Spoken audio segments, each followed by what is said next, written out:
Эмне үчүн эстерди мактай бересиз? Бересиз эмес, бересиз.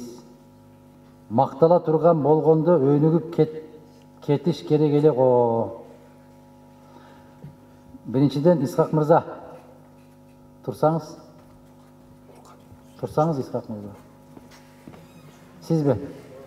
Канчага чыктыңыз? 18. Эстерди көргөн жоксуңуз да, туурабы? Ата-энеңиз дагы жашта, чоң ата, чоң эне барбы? Ошолордон сурасаңыз, менден да жакшы айтып берет. Керемет кылып айтып берет. СССРдин эмне үчүн мактап атасыз дейсиз. Мен СССРде окудум. Мен СССРде жашадым. Мен СССРде иштедим. Менин мүмкүнчүлүгүм бар. СССР менен бүгүнкү заманды салыштырганга абдан чоң мүмкүнчүлүгүм бар. Ошол сиздин жашыңызда мен Германияда элем. Мен Советтер армиянын катарында кызмат өтөдүм. Мен могу жерден алыс эмес Куршап деген айылдан болом. Германияга кызматка бардым.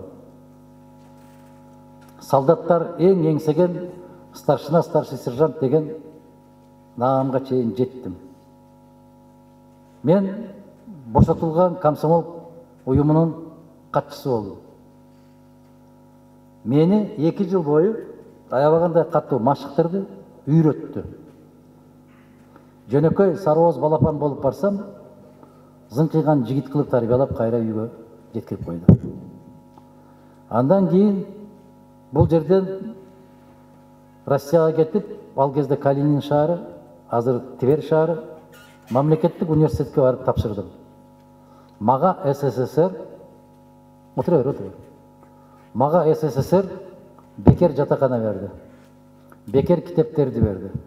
Бекер көрпө төшөк шейшептерди берди.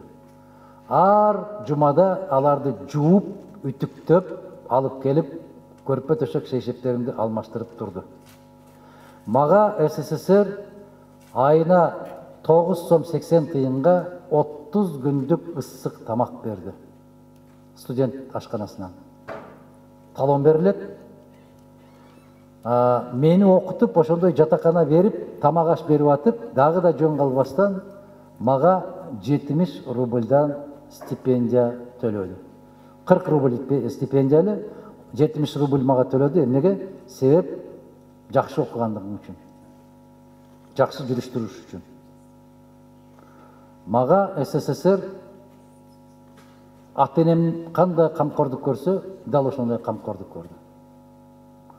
Мени окутту, колума диплом берди, кайрадан үйүмө жеткирип койду. Азыр ошондой кыла аласыңарбы силер? Силер азыр Россияга барып эмес, Ошко келип, көрпө төшөк шейшеп берип, силерди окутпайт эч ким. Ата-энеңердин акчасын шыпырып алып келип, контрактка төлөп окуп атасыңар. Окуп бүткөндөн кийин мени жумушка жайгаштырабыз деп аракет кылды, мен болбой коюп Кыргызстанга кайтып келе бердим. Мага СССР эбегейсиз чоң тарбия, билим берди. Ошон үчүн жакшы көрөм. Мен мектепте окуп жүргөн кезде СССР келип тишимди текшерип турду. Тишим ооруп калган болсо, ошону даарылап, пломба коюп, даарылап кетип атты. Мага СССР кайда барам десем, ошол жака жиберип атты. Кайсы китепти окуйм десем, ошол китепти чыгарып берип атты.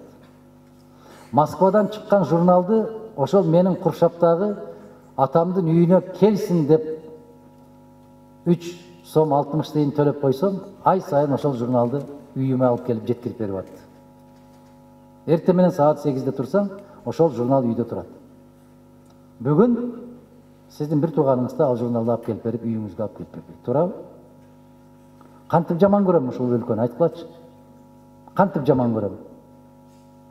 Мен ушул Кыргызстандан чыгып, Калининградка барамбы, Сибирге барамбы, Москвага барамбы, Питерге барамбы, кайсы жерге барсам, мени кош колдоп тосуп алып атты. Кантип жаман көрөм ушул өлкөнү, айткылачы.